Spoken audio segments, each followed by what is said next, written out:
Cara, assim, eu tô muito surpreso, então o nome dessa live é Quem é Renan Santos, e com este nome nós damos início a ela, tá? Quem é Renan Santos, por que esse cara tá aparecendo em pesquisas, quem é ele, e vamos começar nesses termos. Vamos lá, prazer a todos que estão chegando aqui, meu nome é Renan Santos, eu nasci no dia 14 de fevereiro de 1984, na cidade de São Paulo, meu signo é aquário, meu time é o São Paulo Futebol Clube, mas também gosto muito da Portuguesa de Esportes, meus heróis são Jaspion, Ayrton Senna, que são os meus dois heróis da infância, foram Jasper e Ayrton Senna, mas também gosto muito do Seiya de Pegasus e do Ikki de Fênix, foram dois heróis importantes também na minha formação. Morei na Zona Leste de São Paulo, depois Zona Sul de São Paulo, entrei na Faculdade de Direito da USP, não completei o curso, fiz faculdade política acadêmica, larguei, fui trabalhar com recuperação de empresas, venci, perdi, depois voltei a me envolver em política a partir do ano de 2013, nas famosas jornadas de 2013. Lá entendi que aquela defesa genérica de somos todos contra a política de nada servia. Lá aprendi que deveria criar um grupo que defende um nicho de ideias específico. Com base nisso, fundei em 2014 com meus amigos Kim Kataguiri, Pedro Deirô, Alexandre Santos, Gabriel, Rafael Riso, precisamos dizer aí. Estava lá. Fred Hall, acho que foram esses, né? O grupo Movimento Brasil Livre, e grupo que entrou para a história como um dos movimentos mais importantes da história do Brasil, mais importante em termos políticos, em termos de resultados políticos do que o MST, por exemplo, mais importante em termos de movimento de juventude do que a UNE. Vocês precisam entender quem é o Movimento Brasil Livre e colocar a sua perspectiva, tá? Com uma relevância histórica colossal e que vai cumprir o seu destino, porque agora, depois de 10 anos, depois de muitas aventuras e desventuras, esse grupo está formando um partido político chamado Missão, e esse partido vai participar das próximas eleições. Renan Santos não é nem de longe o mais conhecido desse grupo de pessoas. Kim Kataguiri é muito mais famoso, Guto Zacarias é muito mais famoso, Amanda Vetorazza é muito mais famosa, Arthur Duval é mais famoso, outros, Cristiano Beraldo é mais, e vários líderes regionais também são mais conhecidos do que Renan Santos. Renan Santos, entretanto, é uma figura que faz lives e que trabalha bastidores, é conhecido na imprensa. Então, talvez tenha um nicho, né, específico de brasileiros que acompanhem bastante e que tem uma certa, vamos dizer, convergência muito forte de ideias com esse cara, a ponto de, quando colocado numa pesquisa eleitoral, ele aparece em todos os cenários com mais de 1%, né? Teve cenário com 3%, mas nos cenários mais consistentes apareceu com 2%. O que naturalmente me deixou muito chocado. Até começando a live, foi muito louco, porque eu tava no grupo de WhatsApp do MBL, da Nacional do MBL, tinha chegado em casa, tava sentado, ia colocar algum vídeo de Fórmula 1 pra ver, simplesmente pra relaxar. E aí quando eu chego, né, dou aquela bisoiada no celular, eu olho, né, o que me mandou um print de uma imagem, de uma televisão mostrando a pesquisa. Fui num grupo de porta-voz, vejo o bombeiro Rafa colocando a mesma imagem, e eu tava lá, eu achei que era zoeira do Kim, mas o Kim não tava zoando. Fui olhar, não, realmente saiu. Aí quando eu fui ver, me mandaram matéria da TV, e é real, eu tava figurando para presidente da República com 2%, no cenário hoje mais provável. Entendendo, aliás, que esse número será, né, se a gente criar realmente o cenário provável que vai ser Lula, Tarcísio, Renan Santos, talvez alguém da esquerda, esse número deve aumentar 1% aqui, 2%, 3% ali. Isso no cenário de hoje, tá? A gente vai entrar alguns dados da pesquisa, mas para quem não entende de pesquisas, é bastante impressionante. É bastante impressionante porque eu não faço campanha, eu sequer me divulgo como candidato a presidente, nunca tive essa, como eu posso colocar, essa pretensão.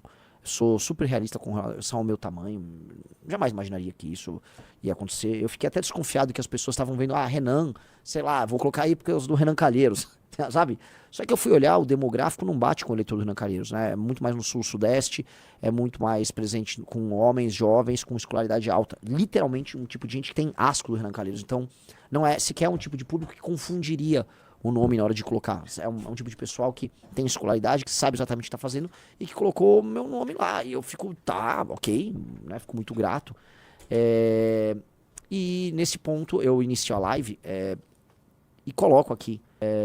Isso é muito grande. Aí você vai falar, mas o Renan é grande? 2% é grande? Sim, é grande. Eu não sou, eu volto a falar, nem de longe um dos caras mais conhecidos do grupo, tá? Mas o fato de já aparecer aí denota um grande potencial. E o potencial é o seguinte: como nós não estamos abrindo hoje concessões para os mais diversos públicos, então nós não vamos falar, nós não estamos buscando agora falar com a tia do Zap ou com o tio do Zap. O homem boomer, tanto à esquerda quanto à direita, não será alvo do nosso trabalho. Se ele gostar do nosso discurso, beleza. Mas nosso discurso não foi voltado para ele, porque o objetivo do nosso discurso é justamente negar os erros cometidos pelas gerações mais antigas. Você fala, o que você quer dizer com isso? Muito simples. O erro O erro cheio de culpa que foi a tal da Constituição de 88, que foi construído pela geração boomer, para esses homens e mulheres hoje com mais de 60 anos, esse erro vai precisar ser corrigido a duras penas. E quais são essas duras penas? São muitas. Nós vamos precisar definitivamente alterar a legislação que mexe com o direito penal e processo penal. A culpa dos porões, do DOPS, vai ter que ser jogada de lado pra gente entender que o crime organizado mata muito mais gente, mas muito mais gente do que os mortos da ditadura militar. Não há comparação. Muito mais gente inocente morreu do que vítimas da ditadura. E aqui eu coloco as vítimas inocentes e as vítimas merecidas da ditadura militar. Tinha muito terrorista que mereceu o prego que tomaram, mereceu o chumbo, tá? Muita gente que morreu nas mãos dos militares e merecia ter morrido nas mãos dos militares. Os assassinos do Mendes Júnior, um herói da Polícia Militar de São Paulo, que foi vítima dos terroristas, tinham que morrer e muito bem morrido numa bela de uma cova, tá? Então, teve gente que não era inocente que morreu, assim como teve gente que foi alvo de violação, de tortura e dos crimes mais horríveis cometidos ali na ditadura militar. Mas nada disso, nem em termos quantitativos ou qualitativos, se equipara ao caos que virou a segurança pública do Brasil desde a promulgação da Constituição de 88 e desde os entendimentos infelizes que os tribunais brasileiros têm e que a política brasileira tem sobre enfrentamento ao crime. A gente se tornou leniente, a gente permitiu que milhões de brasileiros vivam sob a égide do crime organizado mesmo. Vivam com medo, vivam sob um terror constante. Que o crime organizado hoje, como o PCC, fature bilhões. Que operações da Polícia Federal aconteçam e, na prática, os envolvidos não vão ficar muito tempo na cadeia.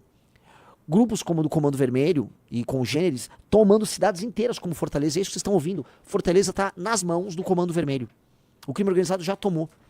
Salvador, você tem uma guerra de facções. Se você fizer assim, ou fizer uma joinha, ou um V da vitória, você vai estar sinalizando eventualmente com uma facção. E aí vão ver sua foto e vão eliminá-lo. Natal, brigas e tiroteios envolvendo gangues das mais bizarras e diversas. Belém do Pará, a cidade, além de ser hoje um favelão na mão dos barbários, uma triste sina de um lugar lindíssimo que poderia ser incrível, é também um dos lugares mais perigosos do Brasil. Todas as capitais do Nordeste, São Paulo inteiro, São Paulo como exportador do PCC. Para onde nós olhamos, nós vemos o crime. E essa é uma das coisas que, infelizmente, foram legadas pelas gerações mais velhas. A ideia do, olha só, temos que tomar cuidado, porque o importante é reabilitar. O importante não é reabilitar. A partir do momento que uma pena é construída de modo a reabilitar o criminoso, a própria lógica da pena, a própria noção de função da pena, ela tem como objetivo, ou seja, ela tem como protagonista um criminoso. Ou seja, a pena é feita para dissuadir outro criminoso ou para reabilitar aquele criminoso. A pena ignora o papel da vítima. A vítima é apenas, vamos dizer, um elemento instrumental, como diz o importante jurista Silvio, um jovem brilhante, tá? A vítima é um instrumento, ela é instrumentalizada, ela é colocada ali, vamos dizer, aos olhos do direito, apenas como um instrumento para que você promova justiça social ou reabilitação. Mentira! A vítima é a protagonista. Nós temos que voltar a colocar a vítima dos crimes violentos como protagonista. Ou voltar não, pela primeira vez na história do Brasil, colocar ela como protagonista. Nós também temos que mudar o direito brasileiro para torná-lo apto, junto com as forças de segurança do Brasil, a destruir o crime organizado e não permitir que nunca mais ele retorne às posições que ele está hoje. Outra coisa que aconteceu, a ditadura militar, né, por ter sido também ela própria uma ditadura, ela deu aso, tá, a uma sanha tão democratizante que permitiu que ONGs de todos os tipos, associações de todos os tipos, aparatos paraestatais, um exemplo, a OAB, se tornassem tão poderosas que eles se incrustassem na máquina do Estado e participassem desse jogo todo, tornando o Estado completamente paralisado. Um exemplo, para eu ser bem claro com vocês, a lógica que permite, vamos dizer, que sindicatos, partidos e associações de âmbito nacional entrem com ações, ADPFs de todo tipo, no STF. E aí, qualquer um dessas associações fica participando e judicializando, por exemplo, projetos de leis oriundos do Legislativo, que deveriam ser soberanos. A lógica dos privilégios, do funcionalismo com toda a sua estabilidade, a lógica dos direitos para o funcionalismo público sem parar. Direitos sem deveres, direitos sem deveres. A lógica é que o grande problema do Brasil é a desigualdade. Portanto, vamos ficar sugando de quem produz e vamos dar para quem não produz. O tempo todo. E é uma lógica que eu vou colocar perversa que funciona de todos os meios. Você tira de um cidadão produtivo, não necessariamente para dar para um cidadão improdutivo, mas você pode dar para uma empresa improdutiva, através das renúncias fiscais que nós temos. A maior das renúncias fiscais faz parte da ideia da desigualdade regional. Não, precisamos lá povoar o Amazonas, então vamos gastar 50 bi por ano com a Zona Franca de Manaus. Nada contra vocês, população de Manaus. Mas definitivamente não dá para custar 50 bi por ano manter a Zona Franca aí. Não dá, não faz sentido. Essas empresas deveriam estar em outros lugares e a gente tinha que fazer uma transição para que vocês possam ter uma economia pujante, orgânica e verdadeira, não essa ficção. As regiões nordeste do Brasil, por conta de sofrerem muito, historicamente estão sempre sofrendo muito, né? Elas são, vamos dizer, destinatárias de recursos dos mais diversos de todos os programas sociais, até porque são hiperrepresentadas tanto na Câmara, pela divisão federativa, quanto por um Senado que segue uma lógica antiga, né, ou uma lógica clássica, federativa, que faz com que todos tenham 3 senadores. Assim, coronéis que mantêm as pessoas na pobreza lutam por obter recursos que eles mesmos desviam na sua base eleitoral, mantendo essas pessoas na pobreza sem alterar a dinâmica econômica e social desses lugares, mas usando aquelas pessoas como base eleitoral para permanecer lá, usufruindo do dinheiro da União, que é obtido através de outras regiões que trabalham mais. E mais, usufruindo também do dinheiro dos nordestinos que trabalham e muito, diante de um sol escaldante e que poderiam estar fazendo muito mais e se beneficiando de uma vida muito melhor, mas que não conseguem isso porque são tocados, geridos, administrados por uma elite absolutamente canalha. Outra lógica geracional que a gente tem aqui é a lógica do coitadismo. Uma lógica do coitadismo que fez nós brasileiros não nos imaginarmos como homens e mulheres virtuosos que vão encarar o futuro de peito aberto, e sim gente que está permanentemente precisando de ajuda. Eu preciso de ajuda. Eu fui sabotado. O destino é muito mal comigo. Eu sou um brasileirinho contra esse mundão todo. E não é. Nós tomamos um pito indireto do Xi Jinping, que foi muito claro em dizer que a América Latina, o Brasil, o maior de todos os países da América Latina, adotou um caminho derrotado de assistencialismo e não de produção. A China e a Ásia adotaram o caminho da produção. Nós adotamos o caminho da assistência. Eles estão ricos, nós estamos subdesenvolvidos. Eu volto a colocar. A Ásia está rica. A Ásia já é desenvolvida e daqui até o fim desse século será o leste asiático a dar as cartas no mundo, junto com os Estados Unidos. Enquanto nós aqui vamos assistir de longe, recebendo auxílios e servindo, talvez, com muita sorte, como um destino de férias. Essa mentalidade derrotada, tacanha, tosca, que enxerga tudo numa luta contra a esquerda, assim, quem é? A esquerda, nós, a turma do Lula, a turma do Disseu, a turma do Chico Buarque, a turma do Gil, a turma do Caetano, nós, essa turma que já tá morrendo e que já tinha que ter largado o osso há muito tempo, nós defendemos a democracia. E do outro lado, a turma dos generais, do capitão Bolsonaro, a turma do regime militar, da Transamazônica, a turma do Arena, a turma que entregou uma dívida externa gigantesca pro Brasil, a turma que entregou um Brasil todo atrapalhado, a turma que ajudou, inclusive, essa esquerda a crescer. Esses dois lados aí, que estão no imaginário dos homens mais velhos do Brasil, dos homens e mulheres mais velhos do Brasil, que fazem um petista votar no Lula contra o fascismo, e que fazem um bolsonarista votar no Bolsonaro contra o comunismo, essas pessoas simplesmente precisam largar o osso. E aí, quem é Renan Santos? Renan Santos é parte de um grupo de pessoas que está propondo mudar esta dinâmica por completo. Nós queremos um Brasil construído pelas novas gerações. Nós queremos que os homens jovens talentosos do Brasil, homens e mulheres aqui para ser, né, mas os homens, né? Nós queremos que a juventude do Brasil, e quando eu falo juventude, estou incluindo a gente de 30, 40 anos, estou falando das pessoas que estão na sua flor da idade, na idade mais produtiva, cheia de ideia na cabeça, dialogando com tecnologia, com vontade de construir um lugar melhor para si e para as pessoas ao redor. Nós achamos que essas pessoas têm que ter essa oportunidade, que essas pessoas não podem apenas pagar a conta dos erros do passado dos seus pais e avós, mas sim que, dado que pagam a conta, que vão ter que se sentar à mesa e ter direito de escolher o próprio destino. Porque do jeito que tá, o único destino que essas pessoas escolhem é o do aeroporto para ir embora do Brasil, tentar a vida em outro lugar.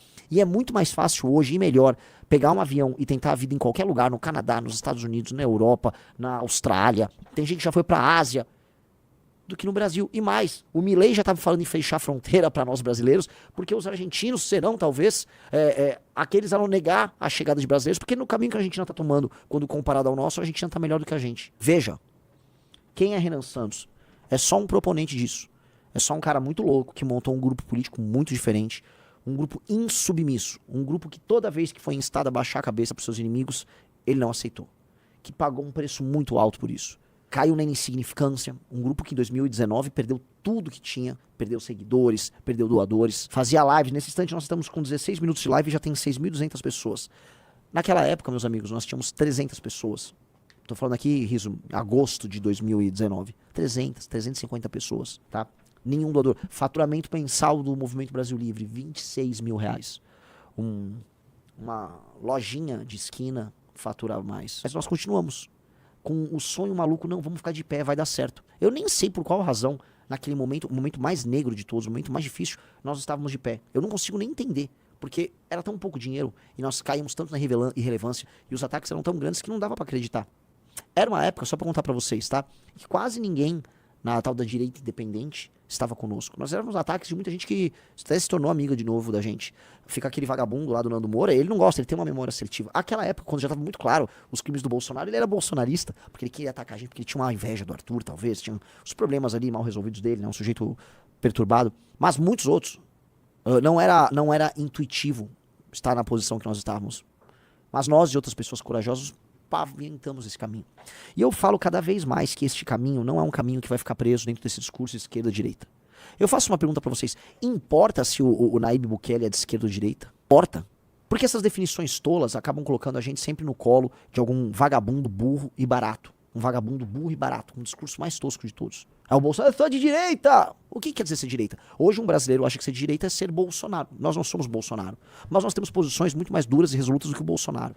Para muita gente, no período de 2016 a 2020, ser de direita é ser contra a corrupção. Nós sempre fomos muito mais contra a corrupção do que o Bolsonaro. Por mais que ser de direita não signifique ser contra a corrupção e você tenha corruptos à esquerda e à direita, tá?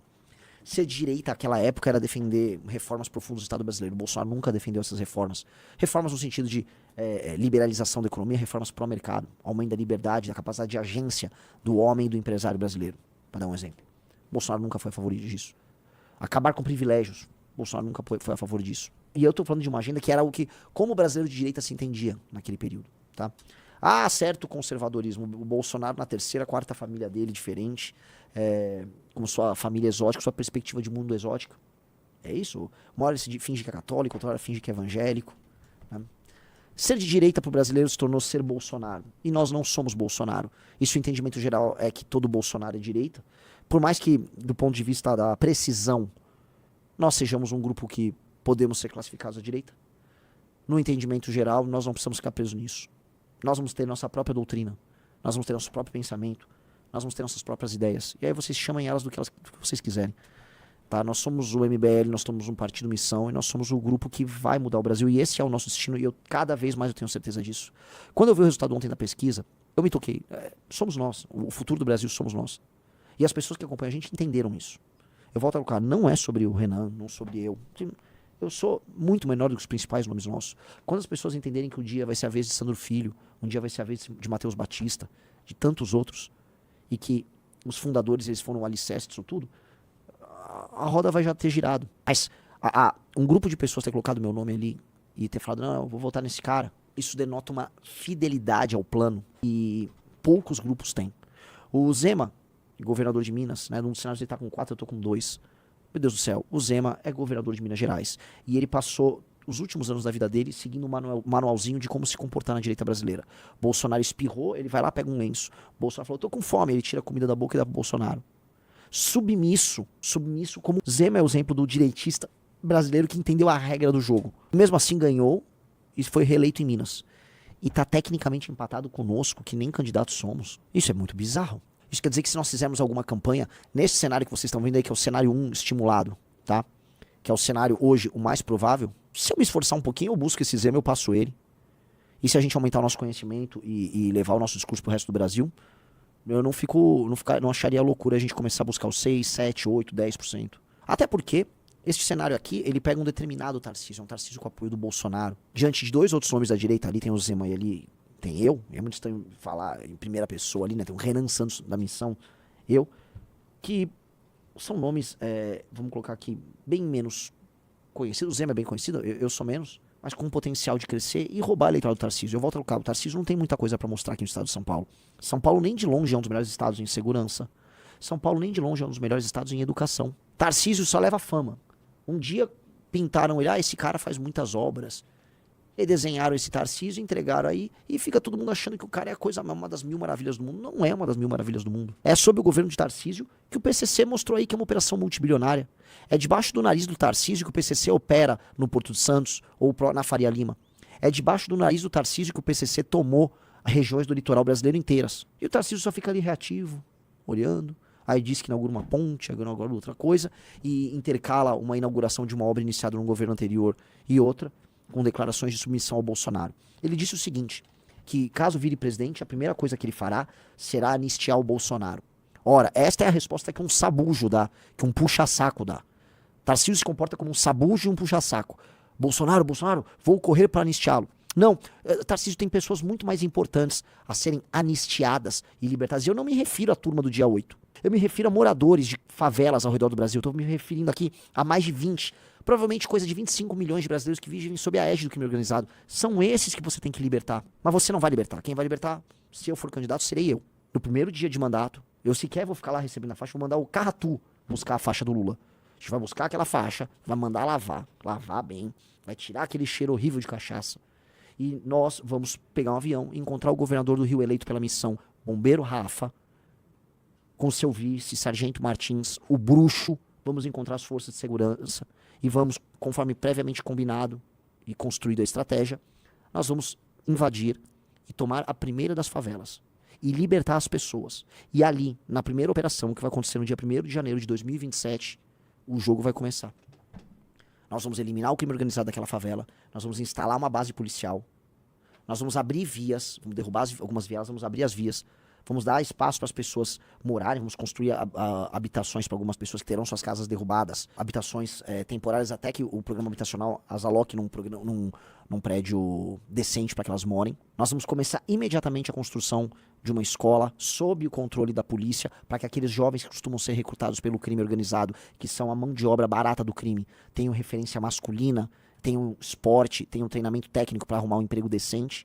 E aquela escola é um recado para todo mundo. Começou um Brasil diferente. E é isso que nós precisamos fazer. Não é ir lá pra Brasília, ficar andando com os dragões da independência, com o Rolls Royce que o Getúlio andou. Nada disso. Não vai ter cerimônia, porque a gente não tem o que comemorar. Então nós não vamos, num governo nosso, gastar nosso tempo anistiando o Bolsonaro. Se o Bolsonaro for preso, veja só, ele calvou essa treta pra ele. Não é problema nosso. Até porque o Bolsonaro, se dependesse dele, me prenderia. Então eu não teria, vamos dizer, grandes pruridos para ficar gastando tempo e capital político soltando esse cara. Muito pelo contrário, tá? Nossa conversa com o Xandão seria outra. Porque se o Xandão decidir se intrometer nos assuntos, ele vai ter um problema institucional com esse governo. E ele ou qualquer um que impedir a gente de se realizar vai estar tomando uma escolha política muito dura e muito séria. E o nosso governo vai ser muito claro. Ele vai ser um governo eleito com uma agenda muito clara e muito específica. E ele espera, dado que essa agenda está pautada pela Constituição, esse governo vai esperar que essa agenda seja respeitada. E vai fazer valer esse direito. Mesma coisa com o Congresso e mesma coisa com governadores que têm relação com o crime organizado e que vão tentar lutar contra a implementação da lei e ordem no Brasil. Estou falando disso de maneira muito respeitosa, porque eu tenho certeza que os homens nas posições institucionais vão decidir tomar as posições institucionais mais sérias e mais corretas. E esse é o nosso papel. Então, Tarcísio Gomes de Freitas, se você sonha em se tornar presidente da República para que o primeiro ato, no teu primeiro dia de mandato, seja salvaguardar, soltar um cara que vai ficar o quê? Andando no palácio te dando ordem? Que é isso que o Bolsonaro vai querer fazer, que é o que ele já faz com você no teu governo, que é o que ele faz quando ele sobe no caminhão de som. Se isso você acha que é o que um homem público tem que fazer, isso mostra muito mais que você não é um homem a serviço do Brasil, mas você é um homem a serviço do Bolsonaro.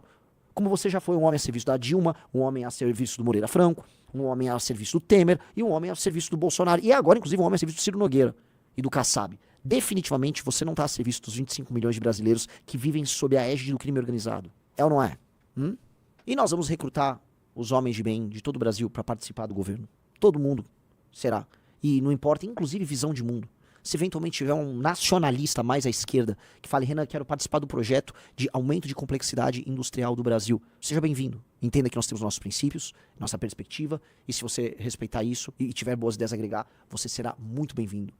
Tenho certeza que nacionalistas à direita e à esquerda, por mais que tenhamos discordâncias aqui e ali, e entender o que foi o nosso projeto que ganhou, eles serão muito bem-vindos para somar na construção desse Brasil sério. Eu tenho certeza que homens, já citaram outro dia o Rubão, já citaram o Ciro, meu Deus do céu, que Ciro, que é o... Até o Ciro Gomes tem algumas coisas que são legais, ele é um cara que tem um espírito público. É o Aldo Rebelo. Tenho certeza que se a gente convocasse eles a participar desse enfrentamento ao crime organizado, eles aceitariam. Você tem alguma dúvida disso, ô Riso? Então quem tiver espírito público será bem-vindo. Tendo espírito público, será bem-vindo. Nós vamos construir. E entendendo essas premissas. A premissa de um governo da missão é uma premissa de um Brasil novo.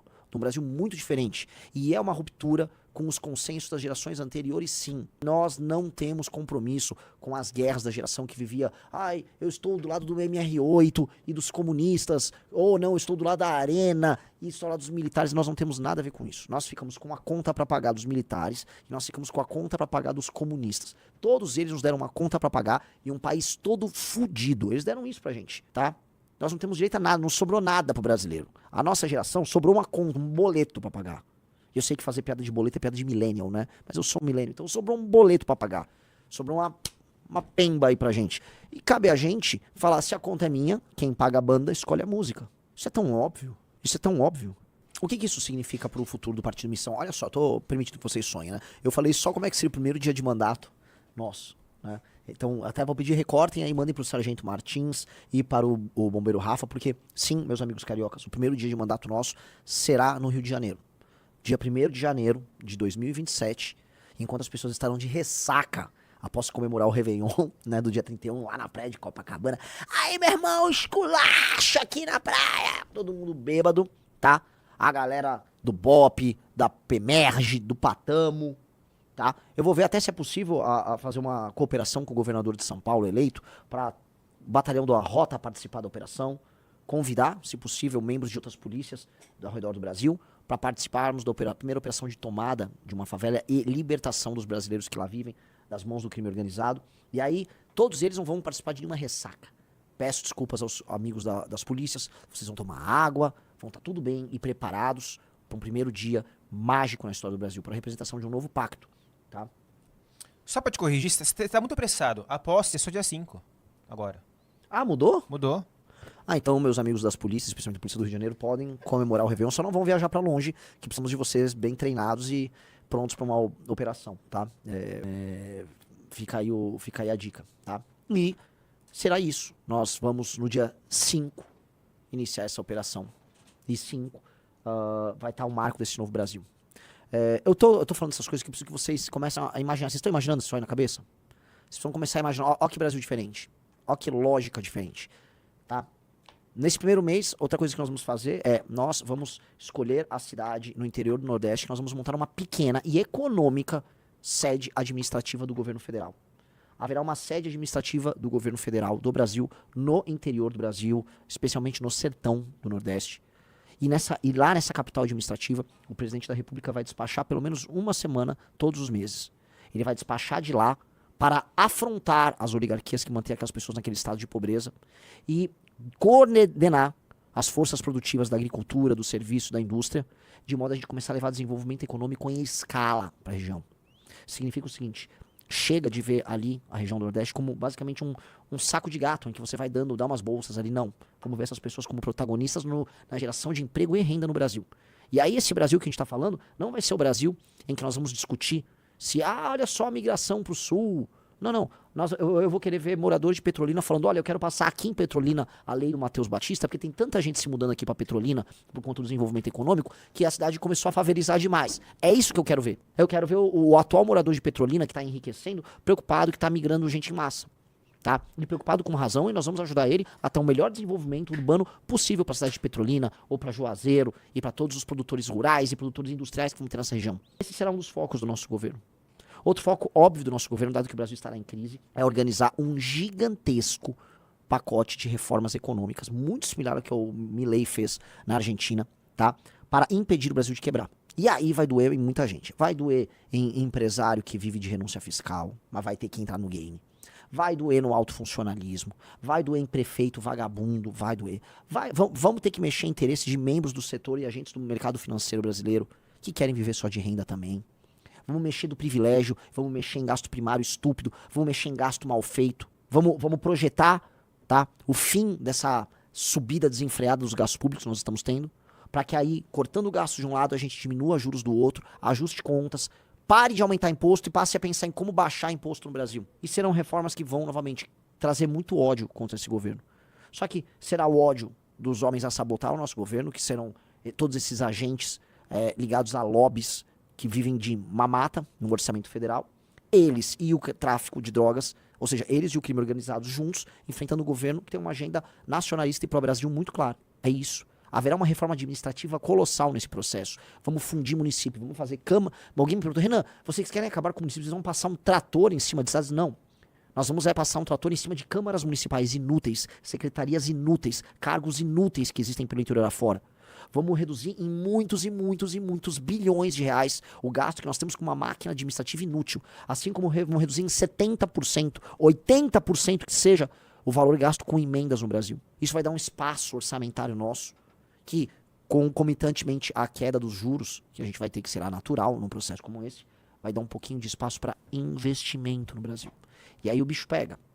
Pensando em investir com marcos regulatórios sérios que permitam a construção e investimento em infraestrutura e trazendo, tá? E aí, assim, nós temos que fazer um jogo pragmático. Investimento americano, chinês, ou fazer o jogo que interessa. Quem será o polo de poder internacional que topa jogar com a gente conosco como soberanos, e não como um parque de diversões, como a gente vê com o Trump falando em terras raras, ou como a China falando em fazer ferrovia aqui. Não, não, não, vamos tratar isso de maneira soberana, como adulto na sala. Trazer investimento gringo e fazer investimentos internos competitivos. As construtoras vão ter que ter prazo para entregar as obras, porque se não entregar a obra no prazo e vier com aquele papo, não, vou fazer um aditivo no contrato, que é aí que tá a corrupção, cara, vocês vão ser presos. De maneira muito clara, vocês vão ser presos. Construtora que vier com essa malandragem, como todas fazem as obras públicas, vocês serão presos. Pegou o contrato de uma obra, vai ter que entregar a merda do contrato da obra e a obra no prazo. Não entregou, vai dar merda.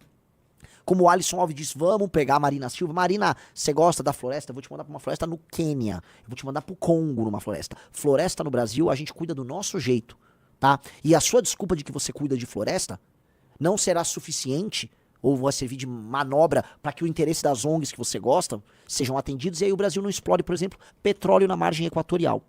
E o petróleo explorado na margem equatorial não vai gerar royalty para ser administrado pela turma do Alcolumbre no Amapá. Porque simplesmente vai apenas gerar uma oligarquia multibilionária que vai ficar sugando esses royalties. Não, vai ser muito bem administrado e vai gerar um fundo soberano para investimentos sérios no Brasil, incluindo a região norte, que será contemplada por esse petróleo da margem equatorial, certo? Eu tô falando deste tipo de Brasil que a gente precisa construir. Um Brasil muito claro e muito óbvio. E esse Brasil que investe em infraestrutura, que cria riqueza, que cria renda, que olha pro nordestino como alguém capaz de trabalhar e produzir, e não como um coitado, como um tosco, que prende e mata bandido sem a menor pena, que vai Tocantins, que vai no Acre e monta presídios de primeiro mundo. Não porque o cara vai ficar num hotel lindo, cheio de tecnologia, mas simplesmente porque ele vai dormir de maneira franciscana e rígida e vai passar o resto do dia trabalhando, e aí se não trabalhar, que vai libertar os mais jovens e os mais pobres dessa periferia da tristeza de não ter tido um pai, porque muitos desses jovens hoje não têm pai e caem no crime por conta disso, mas também da falta de possibilidade de uma escola ruim e da presença do crime organizado. E, cara, vamos ter um primeiro ano de mandato que seria único e inigualável na história do Brasil. Se não for pra gente fazer o maior governo de todos, pra que vale estar nessa história? Estamos construindo história a cada momento. Nós fizemos o impeachment da Dilma Rousseff, fomos protagonistas e líderes nesse processo, ajudamos e fomos fundamentais na prisão do Lula durante a Operação Lava Jato, organizando manifestações, convencendo pessoas. Fomos fundamentais em passar reformas como a da Previdência. Fomos fundamentais em andar com agendas das mais diversas, como por exemplo a PEC do Teto. Fomos nós os maiores promotores no debate público da PEC do Teto, também da reforma trabalhista. Ou seja, nosso nome já está na história. Quem já fez história tantas vezes e nunca se vendeu, vai fazer mais história ainda agora que tem um partido político. Lembrando que Bolsonaro não conseguiu, nós conseguimos, e batendo todos os recordes de prazo, de número de assinaturas, e vamos, no fim do dia, se chegarmos à presidência, entregar um Brasil de primeiro mundo. Não no primeiro dos mandatos, mas abrir a rota para isso. Tá? É pedir demais? Eu não acho. Temos caneta?